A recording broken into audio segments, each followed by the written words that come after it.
currently work as head of marketing and communications at Peterborough, which is an amazing place to work, and a place that I guess knows very well because he made it from Tottenham to King's School to Peterborough Cathedral Choir, all the way to be Home Secretary. Ladies and gentlemen, please give it up for David Lammy, MP.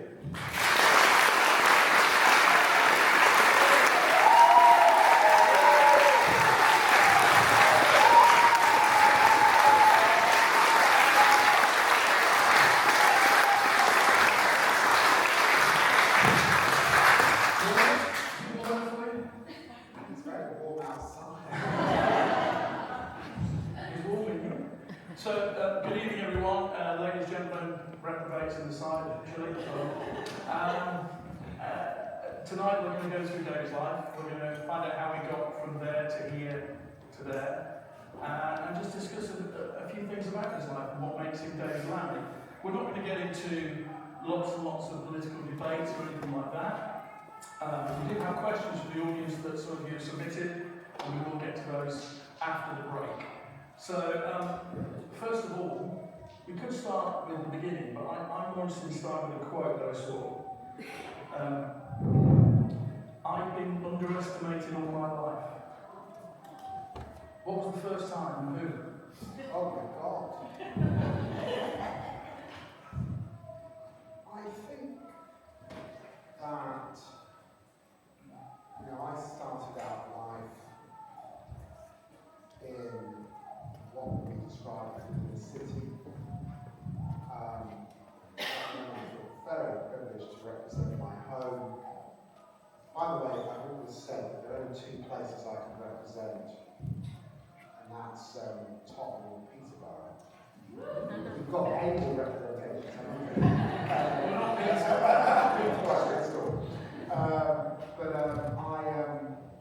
So I think that, thinking back to the 70s in Tottenham and the community I grew up in there, Tottenham in those days was a community of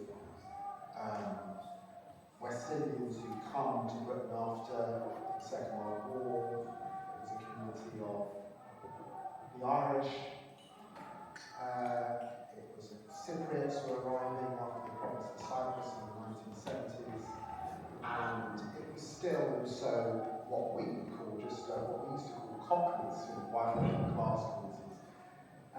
Those were the sort of four main communities in Tottenham. And I don't think we felt as if we were at the centre of British life at all. We felt very much on the fringe.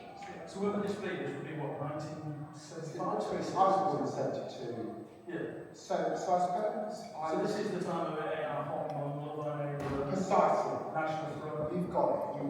And so, of course we were underestimated. Of course if you were slightly precocious or you thought you were beginning, and I don't know if I was, to imagine something else, there was a sense of being underestimated. So I think it would go back to there. And I have found that at every single stage in which I said I wanted to do something or try something, and I suppose it begins with the journey here, either back there or in the new environment, I've had a fantastic life in so many ways, but I was one of those people doing lots of firsts. I'm the first black person to go to Harvard Law School from the UK.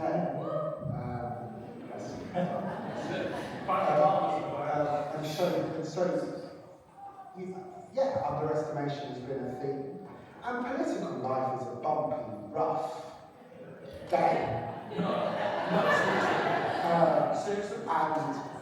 people underestimate me for a whole range of different reasons. I was the youngest member of Parliament for a little while when I arrived.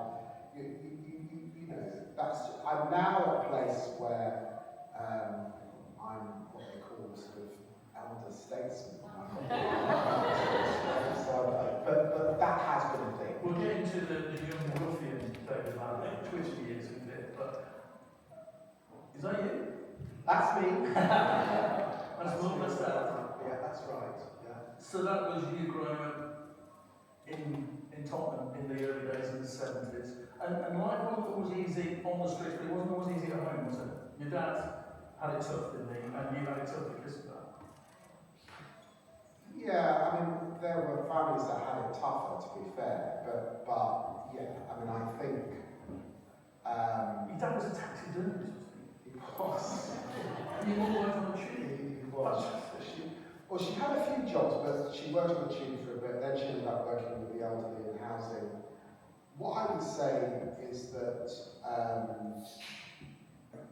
you know, there are working class families, and then there are families of whatever class that may be struggling with issues. And now I can say, looking back, you know, my dad had a problem with alcohol. He was a little bit of a cad.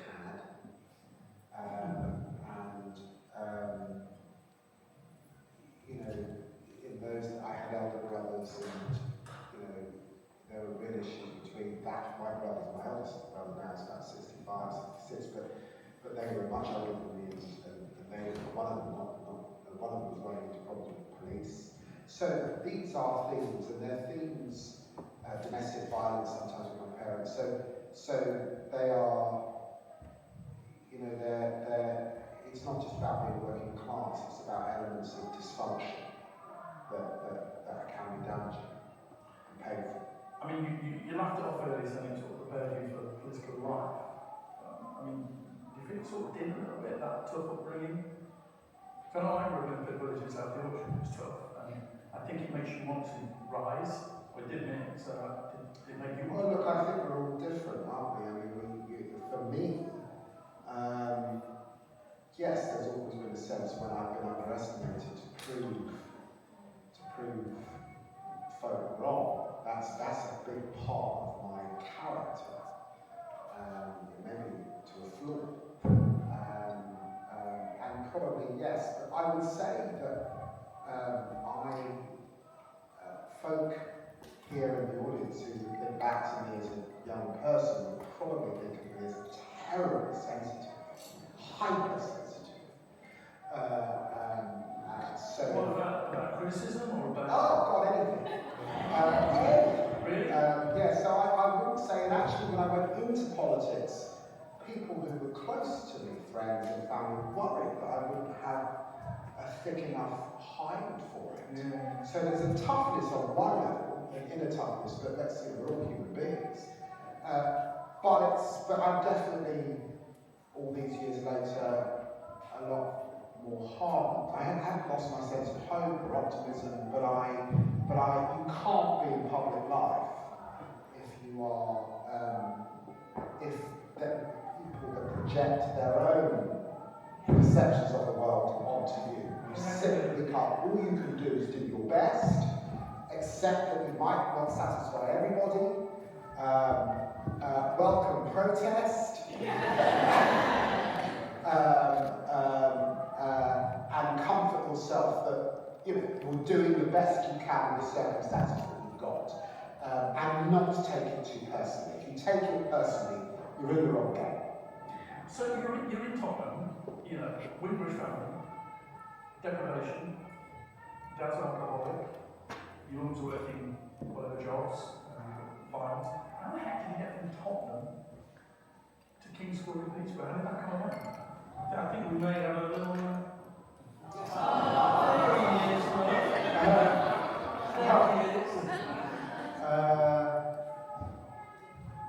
Well, so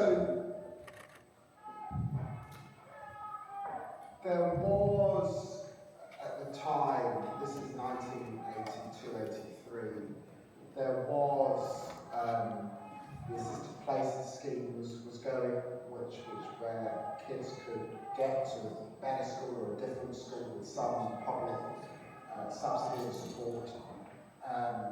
There was also Peterborough was very much emerging as a place where a lot of Londoners had moved up to. It was advertised on a regular basis with Roy Kinnear on telly. I remember. And for me particularly, this was the age of Alec Jones.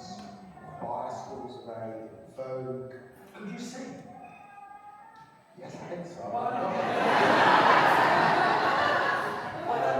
Yeah. Are you confident you can actually join the choir? I love singing. I love singing. I mean, I sing. Like a lot of people who sing, it's an out-of-body experience if you're really consumed. You're sort of taken somewhere. I loved it. You still do it? As a child. Do you still sing? I have sung in the parliamentary choir, but it turns out that I'm quite particular about practice. So I don't like singing without practice, and I have been too busy to practice, so I don't really sing at the moment. But I will be staggered if I don't go back to singing in a choir at the point at which I retire and I work in choir time. So we're going to cancel the question and answer session and we're going to do requests. Not really. So you're at King's School, I presume you boarded, did you? Yes. Yeah. And you were bullied. Because you stood out there, didn't you, I suppose? Yeah, I mean, look, I don't want to overstate this. Just to qualify this, there's always a context. So, we talked a bit briefly about my father and his battles with alcohol. You know, I'm sure there are people in this audience who have family members who have that problem. That is not the sole basis on which you define an individual. And that is, so my father was many things, which that was one of his demons, but he was a gracious, wonderful man in many ways. And similarly, my experience at the King's School, Peterborough, was very mixed, layered. I have come back to Peterborough, oh my God, since I left. All times that I can count, because I come back with, I came back to probably let's finish the point. I come back, I have tremendous fondness for the city, and tremendous fondness for what the city gave me, and the people who helped me get here. The 80s, this was a period where it's not, I don't know, these things really create themselves in different ways, but yes, I was bullied sometimes, there was racism sometimes, it wasn't always easy, but that doesn't mean it was all bad, by any stretch. In fact, I wouldn't back so much. Who was the worst bully? I don't know really, I mean, the thing is, I was joking about this. boarding can be a bit rough and tumble, so boarding, Did you miss your mum and family dad? stuff, it's slightly different to school. I can't think of Did you miss your mum and dad? anything. Because you must have been like a fish out of water to start with. It must have been so, I think I read a quote, you felt like Dorothy from Wizard of Oz for a while. Is that true? Imposter syndrome, that sort of thing. Yeah, but why am I slightly irking at the question? I suppose it's because I felt fish out of water for the vast majority of my life. So almost plucking one particular period out of context is a little bit sort of makes me feel a little bit uneasy, because I've come to live with being a fish out of water, and I love it. So you're part of the choir as well, obviously.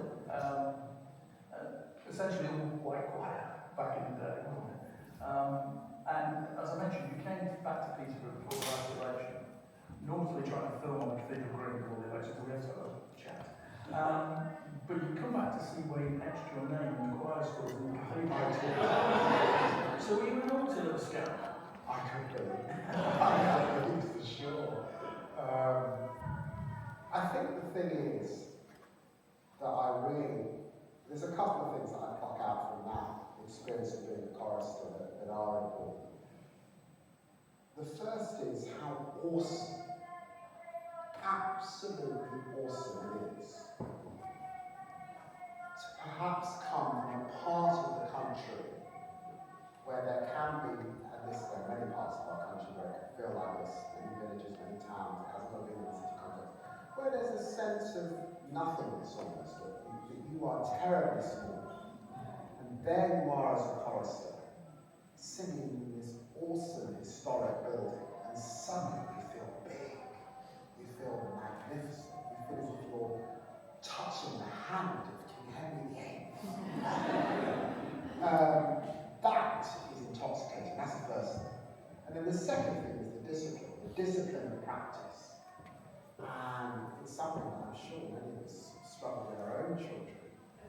But practice makes perfect, it turns out. And doing something over and over again for that period of my life, as a minister in government, the discipline of being prepared. I've got an interview on the Today programme.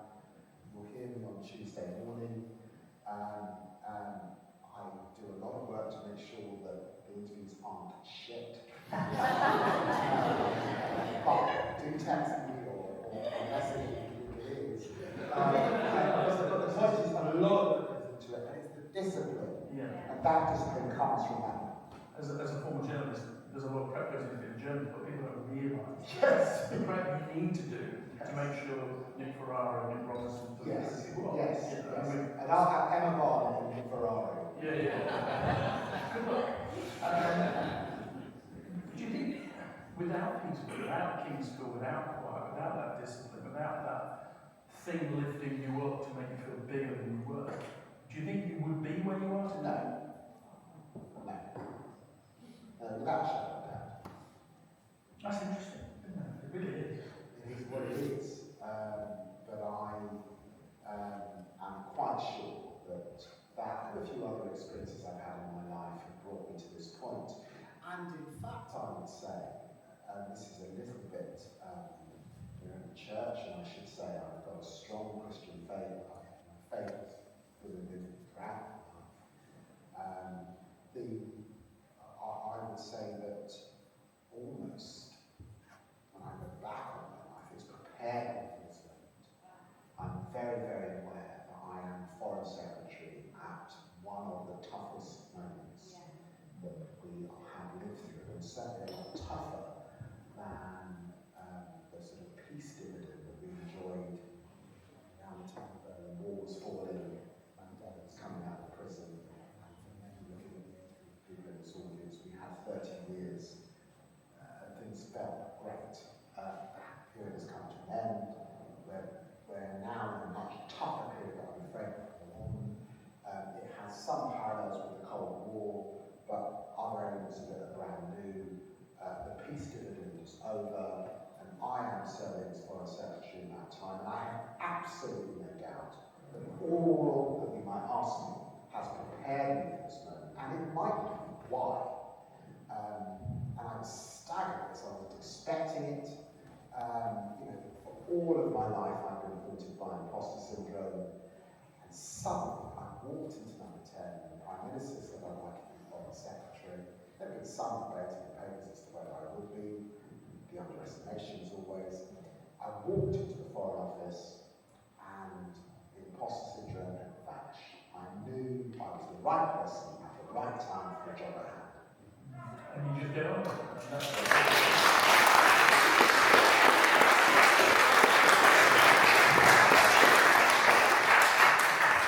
So the next question goes back to King's in a way. You became head boy, obviously a good scholar. Did you always know you wanted to be a lawyer? Because you went from there to university and then to America, didn't you? I think in those days, if you said you wanted to be a politician, people would have laughed. Politicians in that era were people like Dennis Healey and Geoffrey Howe. They didn't look like me or sound like me. So that would have been a bit ridiculous. Although I was quite political. Even at university? No, actually, before that. School was very political. But law felt like accessible. There was a show on TV called LA Law that I loved. I wanted to be the black. It's a bit harder than that. Studying law is a bit harder than that, isn't it? Yeah, it is. But I like the idea of advocacy and helping people. I realised that I could, I'm a bit of a bridge builder. I am a relational person. I like to get on with people. I like to, if people are in trouble, I want to help them get beyond the trouble. Whether a business has gone bankrupt or a young man's in prison, whatever. And so law felt like the right thing. But I did find law constraining. I kept coming back to the, business or one individual at a time, and sometimes asking bigger questions about why has this business gone bankrupt, or why is this young man in prison, and what can I do about it? And that gets into policy and politics. And I was that kind of lawyer. I kept coming back to the bigger question. I also realised that I wasn't hugely motivated by the for-profit motive. For me, it wasn't about making hundreds of thousands of pounds. So politics started to become a reality. And I came back from the States and Harvard and working in the States. So you just throw away Harvard like, it's Harvard. That's it. How does a boy from Tottenham get to Harvard? No. Become friends with Barry. The King's School, Peterborough, is a very good school.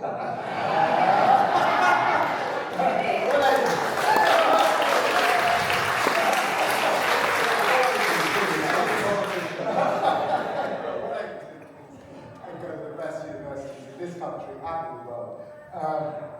But I did make it. I mean, that's another whole other story. I got to Harvard, and the truth is I left there with the most tremendous confidence. I mean, I look back and I can't believe how outsized my confidence was once I finished. That's really propelled me 2 years later into standing for Parliament and replacing Bernie Brock, who was a big figure in our national life, as the MP for Tottenham. When he died, replacing him as the MP for Tottenham.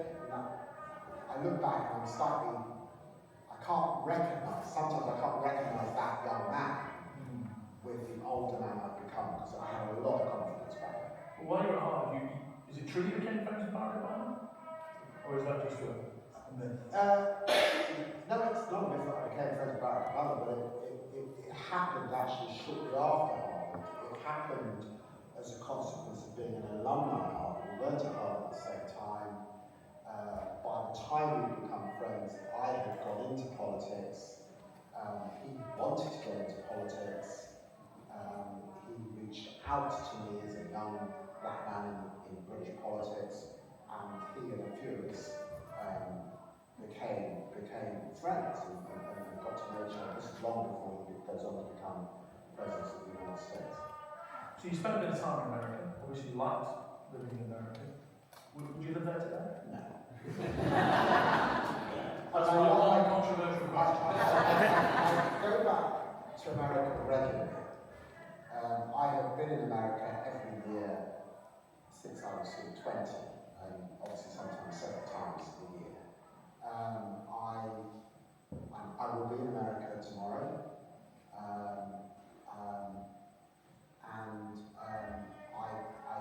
the diamonds in America I love, and I've now got many friends across the United States. But I don't. The reason I came back was because I missed home, and at that time I missed tea in Ribena, Walker's crisps. I remember looking out the window at the California Pacific and missing, at the time I kept thinking of rugby fields and just fields. And I love the fens. I love my eye line not being interrupted for miles, just racing. So no, I don't really live anywhere else but here. As you mentioned, you were elected in place of a big figure, Xavier, in 2000. So you've been there nearly 25 years. Well, can you quite believe that? No. I can't quite believe it's been 25 years, but it has. And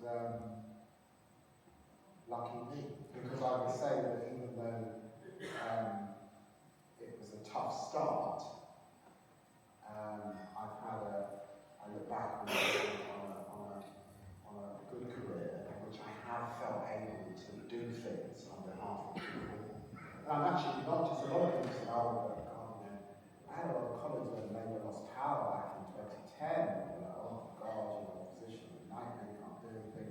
That was not my experience. I actually found in opposition, whether it was the brush scandal, whether it was the Lammy review that David Lammy asked me to do, whether it was Brentford Tower, where I was pretty adamant that there needed to be an inquiry, Brexit and fighting Brexit, some reasons.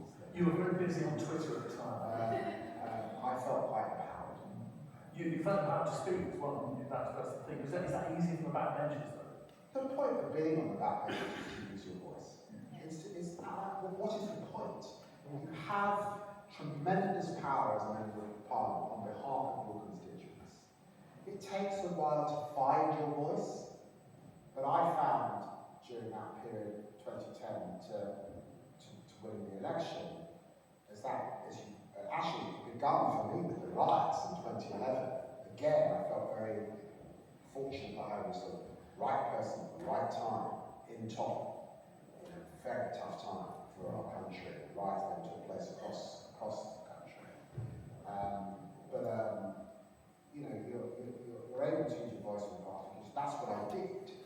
And obviously, in government, I'm now a senior in government, so I have a voice within the cabinet, of course. I think it's respected by my colleagues, but I'm subject to collective responsibility. It's not just about my voice; it's about a shared voice on behalf of the government. Of course, it's the case sometimes colleagues are doing things. Why doesn't do that?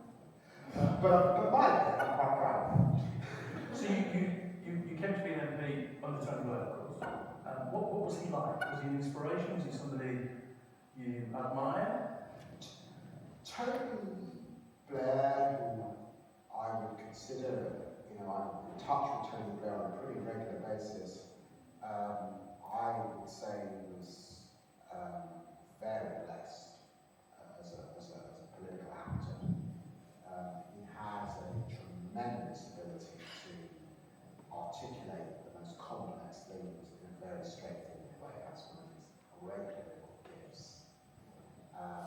He is laid back in nature.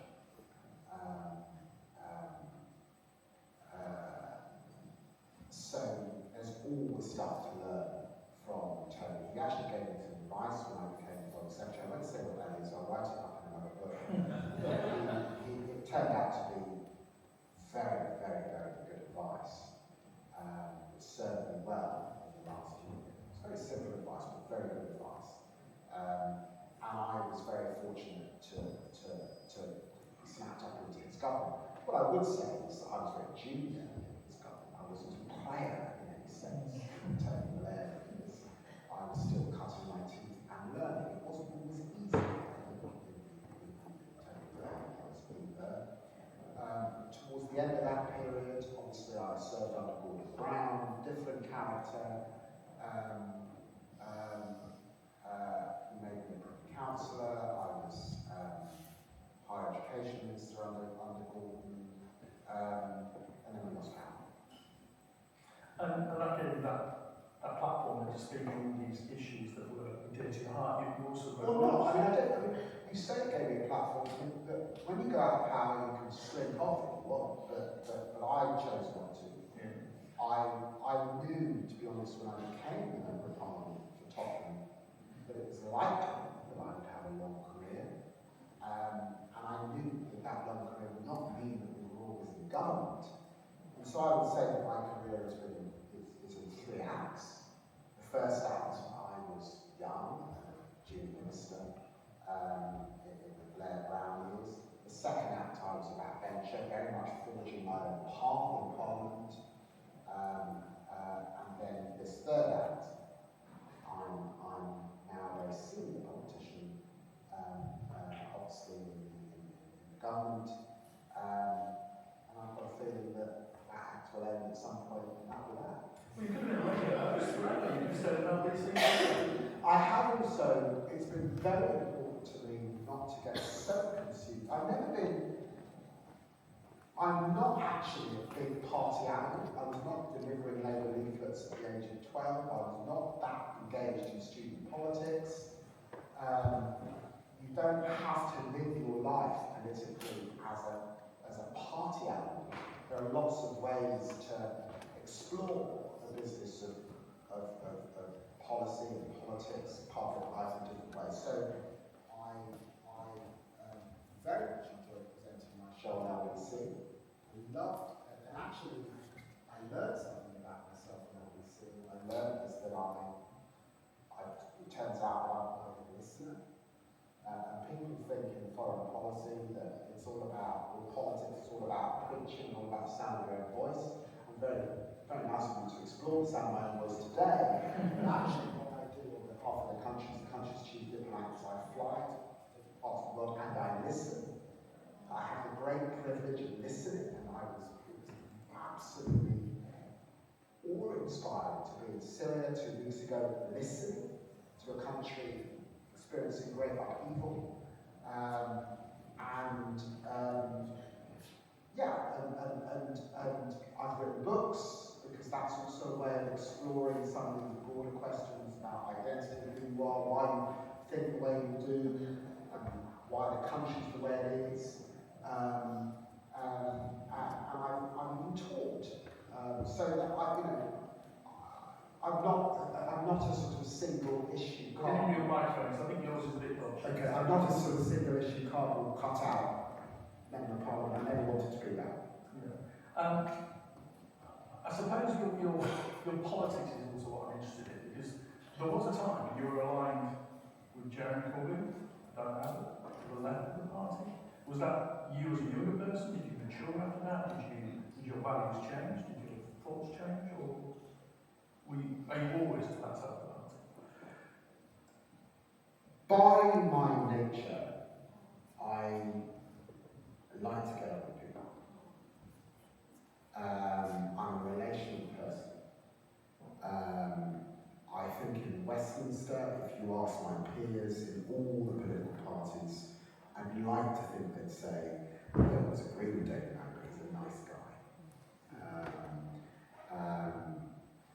And have some story they can tell about when we have connected.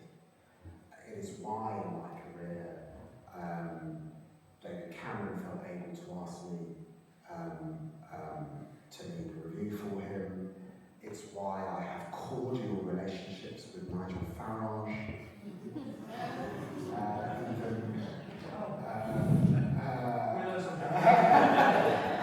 But equally, why, even though I am not on the left of the Labour Party and have never historically been on the left of the Labour Party, my near neighbours, Jeremy Corbyn and Diane Abbott, who both represent seats that are but mine, I have had cordial relations with. We don't agree politically on lots of things, but I have cordial relations with them, and I have respect for senior politicians, because that was the way I've been brought up. I just respect people who are a bit older than me.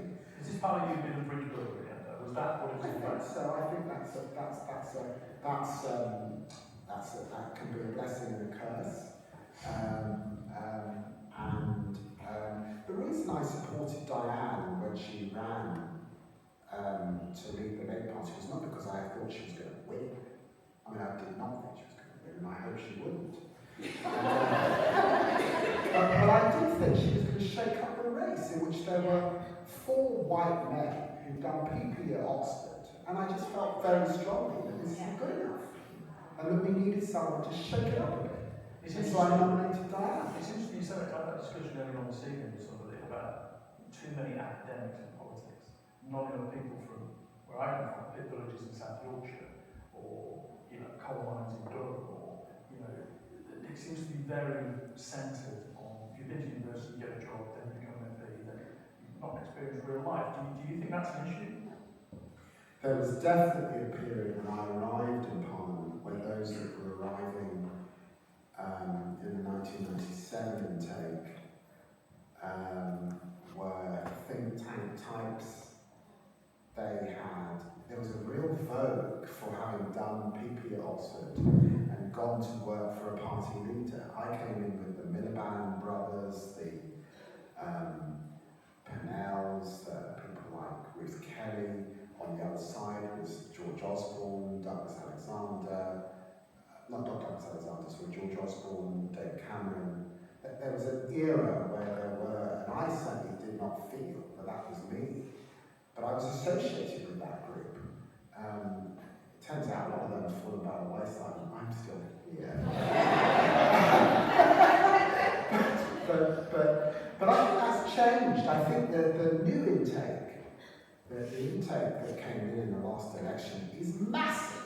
It's quite a lot of young people as well, like that. It's massive. It's big like that. It's varied. It's huge. There are all sorts of backgrounds, all sorts of people. I wish I knew them all. And they're going to be, some of them are going to be big names in the decades ahead. But that's all to come.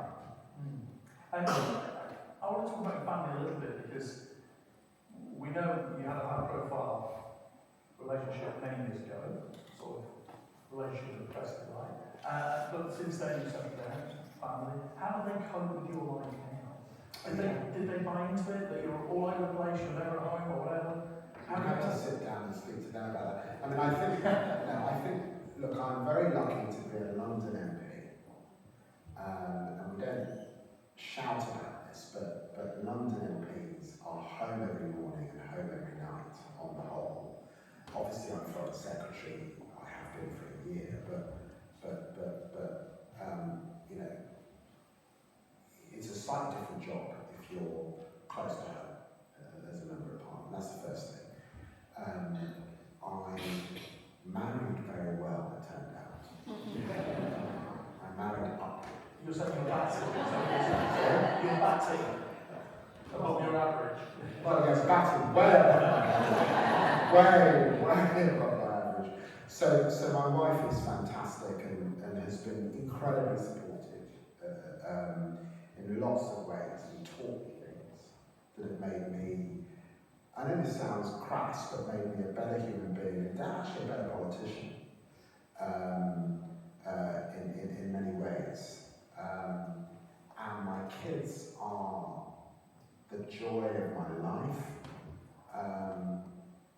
and they seem to have adjusted to what I do.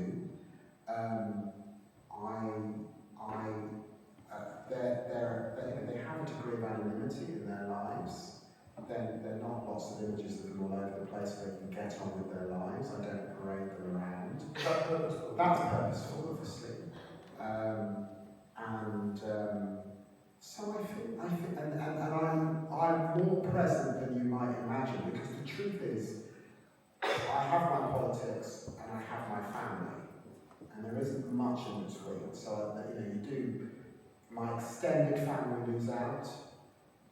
Maybe friends lose out because I am present in my children's lives. Would you Let me give you an example of this. I took my daughter to school this morning for the last time.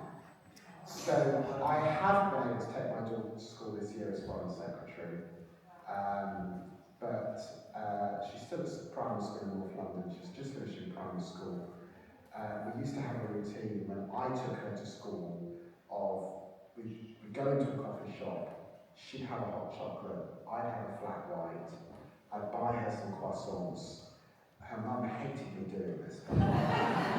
She thought it was way excessive and hot chocolate, she wasn't keen. But it was Ireland's secret, and I have been taking my kids to school, that primary school, for, well, the eldest is now 19, but we started at 4, so for 15 odd years. And I sort of realised that I would not be doing that again. There's a special thing. So I took her to primary school for the last time this morning, and it was great. Yeah, it's one of those things, isn't it? With a little tear, emotional. Would you swap it all for anonymity tomorrow? Would you give it up so you could go out Wall Street, you wouldn't have to come in past people shouting, you could have more coffees, go out for a pint? Do you prefer that? I'm not sure I would swap it for that. I mean,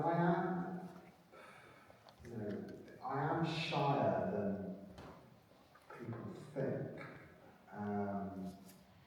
as a person. I've always been very good at one-to-ones, but less good at groups, strangely. I can do a big speech to a crowd, but I'm more gauche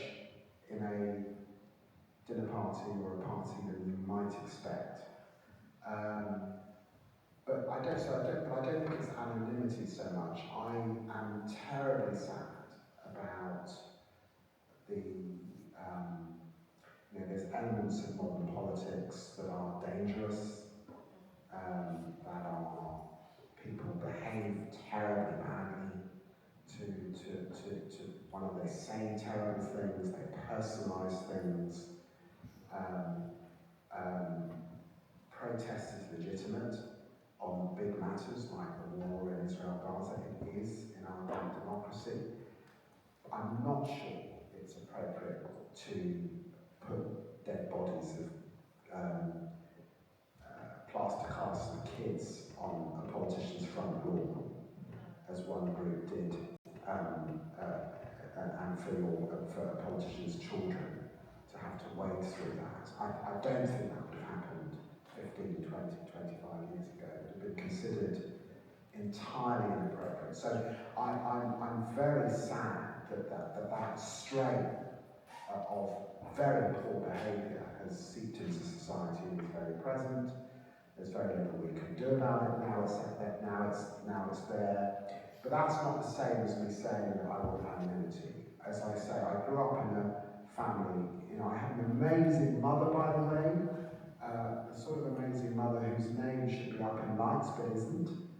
And so I feel very fortunate that perhaps some of what I've done and who I am will be remembered on her behalf and on behalf of some of my ancestors. So it's not anonymity, but some of the behaviours in politics, unfortunately, are not fantastic. What did your mum think about your rise? How much did she hasn't seen that. She died very young. Both my parents died in their 60s. She did see me become an MP. She was terribly proud about it, and she very much enjoyed dropping leaflets through people's doors with my face on it. She stopped the joke with all she's very popular in the community in Tottenham, and in fact I was in a sort of elderly luncheon club this morning in the constituency, and someone knew my mother because she lived up the road, and it was very nice. That's what's lovely about representing your home, that things like that happen. So she was very proud. But I have to say, I have been, I've been in a job as Foreign Secretary maybe 4 months, and I started to realise that my caseload had fallen. Tottenham is a seat where a lot of people come and see you, they write to you, they will have real problems. My surgeries, I did a surgery today, there were some tragic cases, one that involved a mother who lost a daughter in a terrible case, murdered by the boyfriend, tough stuff that happens. And I was really surprised because my caseload had fallen. I was trying to work out why is my caseload fallen. I've always had one of the busiest constituencies in the country. There's a cost of living crisis. People are not finding it easy. Why are people not coming to see me? We did a little survey, and a lot of my constituents were saying, well, we can tell that you're busy because we see you around the world. And when I do go back to the constituency, people are tremendously warm and proud, and it brings a tear to my eye, and I just think, oh, this is... So I started to tell that story because you asked about my mother, and that I sense my mother in my constituency whenever I'm there. It's been a heck of a journey, isn't it? A heck of a journey for you personally, from that little boy in Tottenham through Kings, Foreign Secretary. I suppose the ultimate is Prime Minister. Or is it? I co-chaired Keir Starmer's campaigns in our country. I had known Keir Starmer. We're actually at the same set of chambers back in London. He's a terribly decent man. He has a formidable work ethic. I can't tell you how hard he works. He's a great, he chairs a meeting incredibly well.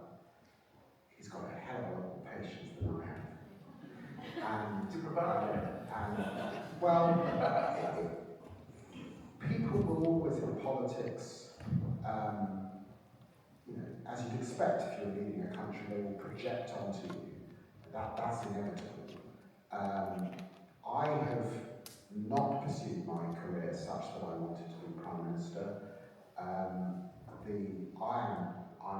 feel that I'm at the pinnacle of my career, and I feel blessed that I'm able to focus on one thing, and that thing is foreign policy, and the other thing is my constituents.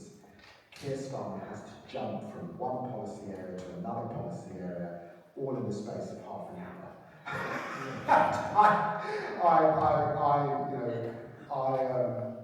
He actually made a joke yesterday. We were with the Germans, and we were practicing signing these memorandums of understanding with the Germans. The Foreign Secretary went first, and the Prime Minister came afterwards. And as I was practicing, I was asking Reggie what my signature, and they said, "Oh, it's beneath the Prime Minister's." And I said, "Really, below the Prime Minister?" He says, "Yes, David, I'm Prime Minister."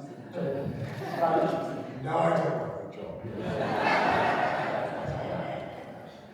We're almost at the end because we're aware how busy the time is and how precious it is. So we're going to have a question and answer session after this. We've got some questions which I'm going to read out and we'll discuss. Before we stop this particular section, let everybody get a drink called out. My last question is... The protesters stopped, and they got bored. Perhaps we're not bored, maybe we were bored. The batteries are running.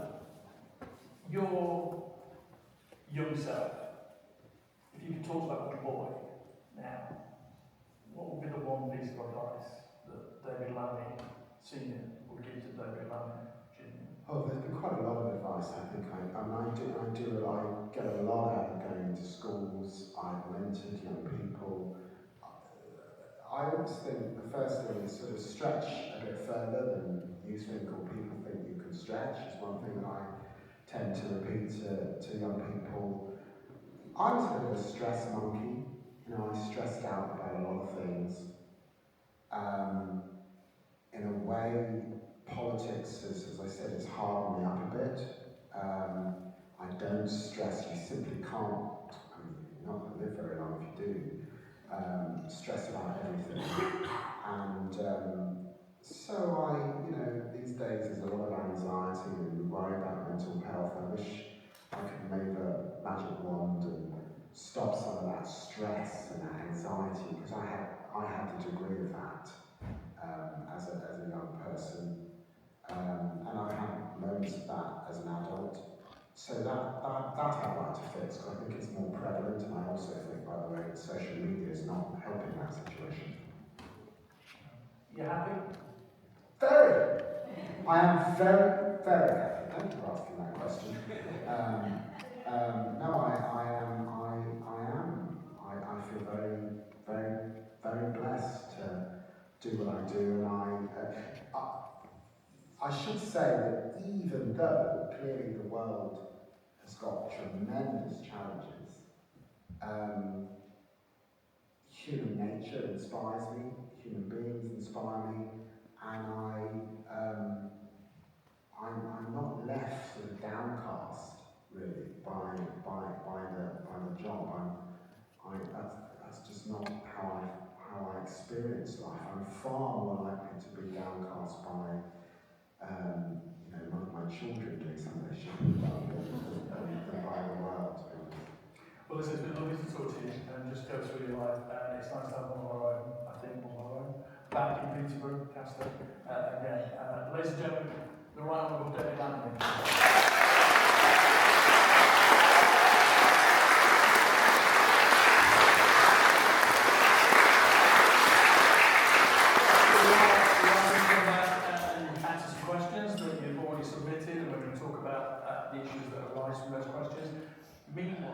I haven't spoken to Diana since yesterday, but it goes back to this business of getting on with people. I've got a lot of respect for Diana, but she's been through a lot in her political life. Of course, there are lots of areas where I don't agree with Diana politically. We don't sit in the same part of the Labour Party politically. When she made these statements, it was shortly, during the last election, I was a bit alarmed, and I did a lot of work to, she apologised, the suspension was lifted. So I was a bit surprised yesterday when she sort of rode back on the apology that she gave at the time. So yes, but I haven't been in Westminster today, I've been in the constituency, so I don't know what the feeling is on the Labour benches. But I think it's unfortunate that it's unfortunate that this has happened, and we've gone back to an old story that I thought had been cleared up. Thanks, Rachel. I was going to ask it, but Shan Barcroft is our first question. Shan, give us away wherever you are. Hi, Shan. So Shan's question is, I just want to ask David about how having such a public demanding role, he balances public and private life, and what his children make of him being Foreign Secretary. Do they think anything of that? What children are like? I always think that's a question that they should be able to answer it. I mean, when I took my son to university, and I took my second son to an open day recently, I wear a mask, I wear a hat, I want to be anonymous on campus. They don't want people to know who their dad is particularly. So I think it's important that they're able to grow up being who they want to be, particularly as teenagers, because it can be quite brutal and quite nasty out there, to be honest. People forget that you've got kids and they forget a human being behind all of this. But I think because they've grown up in London, they're also quite hardy in their own way. So I think, I was out with them for a meal this week with the whole family. My boys are not, they take the mickey out of me in many ways. They're certainly not in awe of their dad. And they also know, by the way, that I'm not as sporty as my boys are. I wish I was, but I'm not. So you weren't the one trying to beat them at cricket when they were growing up? I wish I was a much better sportsman than I am. I wanted them to be good at sports, so I took them to sports. And my daughter, I'm just a dad. Thank you for the question. Well, the second part to Shan's question is, does Westminster look after its MPs? Do you have access to health support, counselling, screening, mentoring, pastoral care, that sort of thing? Is there a support system in place for MPs? Sam doesn't need it, it's too young. It's got better than it was when I started. It's not as, I think it's still a work in progress.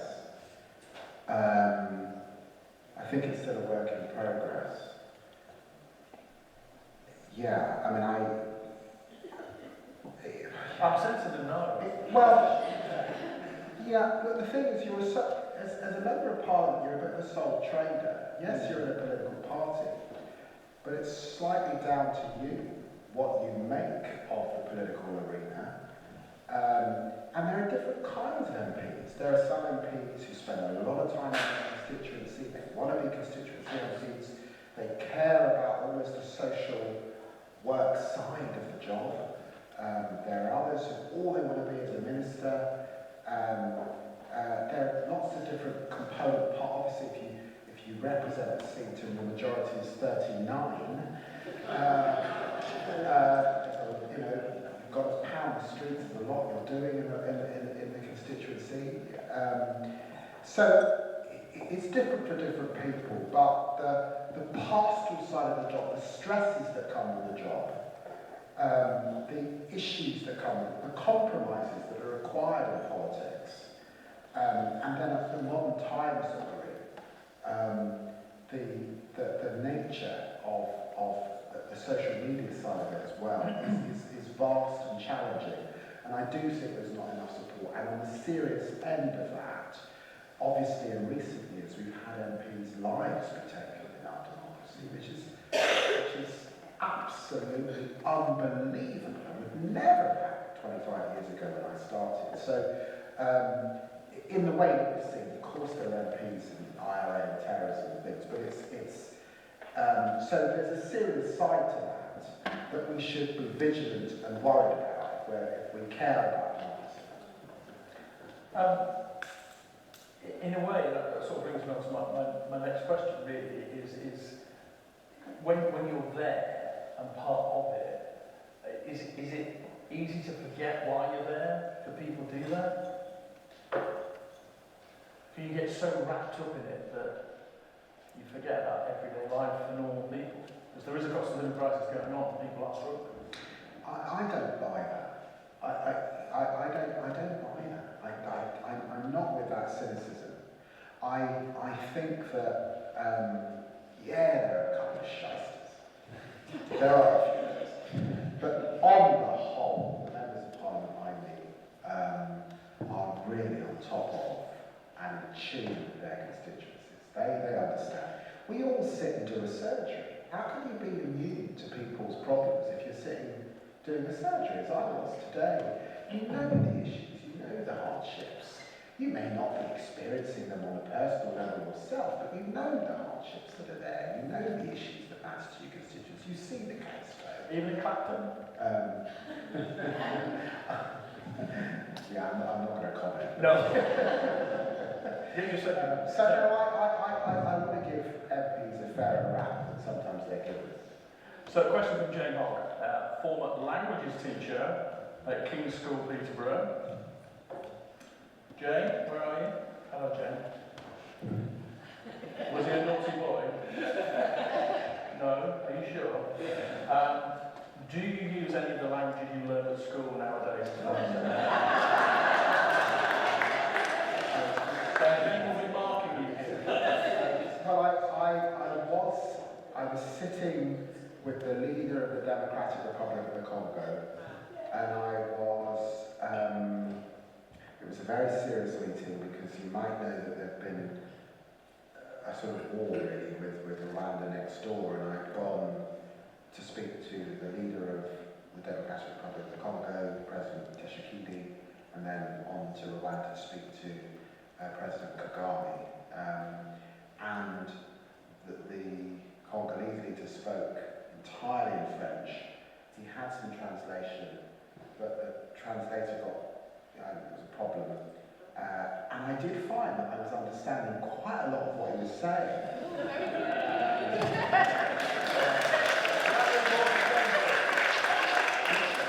I'm not confident enough, really, to hold my own with French, but bless all those wonderful years. Merci, madame. Susan Saunders Jorgensen. Good pronunciation. Thank you. We've covered this a bit, but how did your time at King's School contribute to your ambitions? Well, so I think the thing is, I sort of think excellence is infectious, and I feel very lucky, in a way, fortunate, both as a chorister at a school that is preeminent in the community in which it is, and nationally,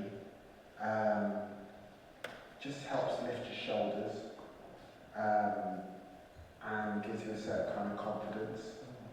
And I was reminded by a former teacher about Chaucer. Now, my recollection of Chaucer is,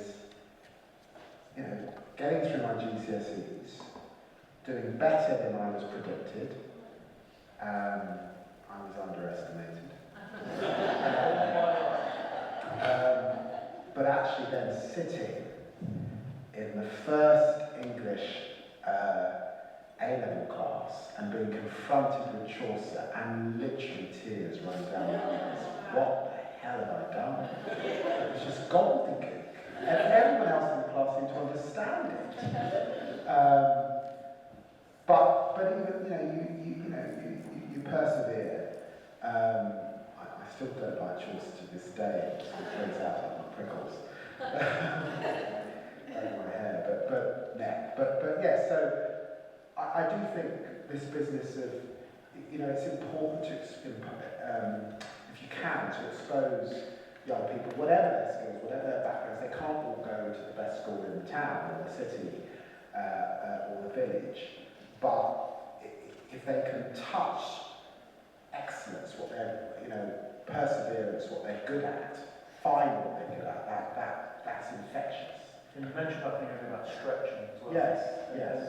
You can do more than Yes. And also, the other thing is, which I see with my own children, but certainly was the case with me, some young people arrive at school at 11 and they're top of the class and they're very bright. Some young people come into their own at 16, others come into their own at 18, some come into their own at university. It's different for, that's the other thing. And I don't think by the time I left the school, I was in a slightly different place to where I'd arrived.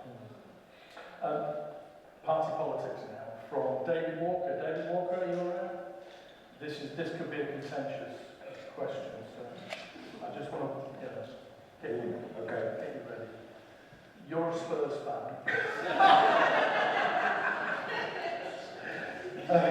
He is an Arsenal fan. Yes. Any trouble there? Well, so good question, David. we always, in the last few years, we've gone to the North London derby together. He comes to Spurs. I don't go to Arsenal, but he comes to Spurs. And 2 years ago, we absolutely trounced Arsenal. And it was quite hard, because it's quite hard to swear and cheer and behave very badly to your boss. And probably badly advised. So I'm not, but we do go to North London derby together, and he is genuinely, he plays football to this day, and he is in a particularly good mood on a Monday if he has managed to play.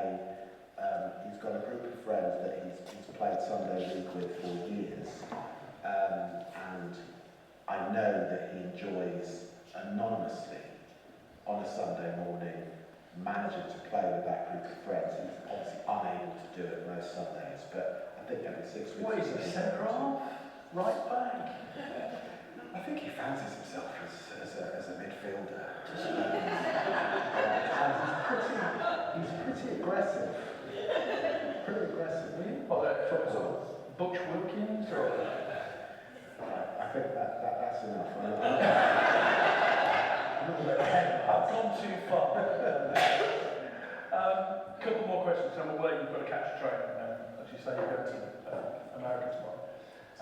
This is a question about Castor, actually, because there are plans to build houses around it. Martin Chilcott, chilly to his friends. He hasn't got any.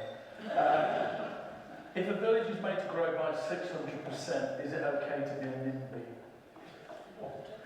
I don't know the local circumstances here. Obviously, I know that we have a housing crisis. And I'm sure that Sam is doing his best to take up the issues, and there's always a balance to be struck. But we do need homes for our young people. We have got a housing crisis. But also, clearly, having known this area for most of my life, one of the challenges in the country is ensuring that we don't unnecessarily change the character of the places that we love. So there's a balance that's always got to be struck. I'm going to end with A couple of quick fire questions. Sure. From me, actually, it's a yes or no. Oh, I hate this. No, I'm just All right, I'll try. All right, so Spurs need a striker, right? Agree? Yes? And Burmo or Whistle? Burn. Okay. Star or Blair? Oh, God forget. Stop. He's my boss. Trump or Obama? Pass. I have to work. Peterborough or Tottenham? Do you know what I think? If Spurs are playing the posh, I'd be rooting for the posh. 'Cause they're the I think I remember a night with Matthew Etherington playing Spurs when we did pretty well. Yeah. No, I'd be rooting for the posh, I think. I'd enjoy that. Well, that's a great way to finish. Yeah. David, thank you so much for coming down. Ladies and gentlemen, David Lammy.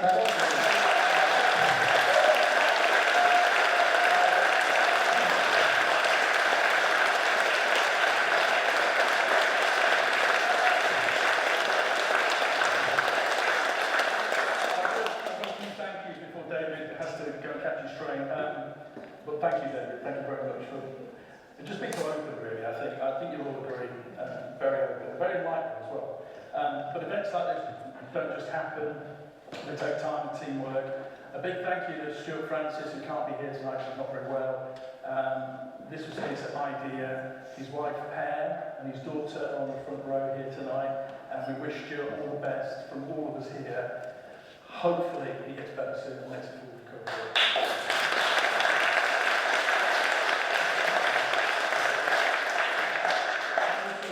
Secure sponsorship from Assets, who kindly provided a welcome drink tonight. Thank you for Assets' generous support. Thank you very much. Huge thank you to Joe Morris, our ever-patient benefits administrator, for managing tickets, updates and logistics with that usual calm efficiency, apparently. And thanks to James and his team for running the bar, Jan and the Village Social Committee for all the canapes, David, Julie and Simon for tickets and seating, and thank you to Dave Edwards and Ian Sheldon for staging, screens, video and lighting, a big job which made a great difference. So thank you all.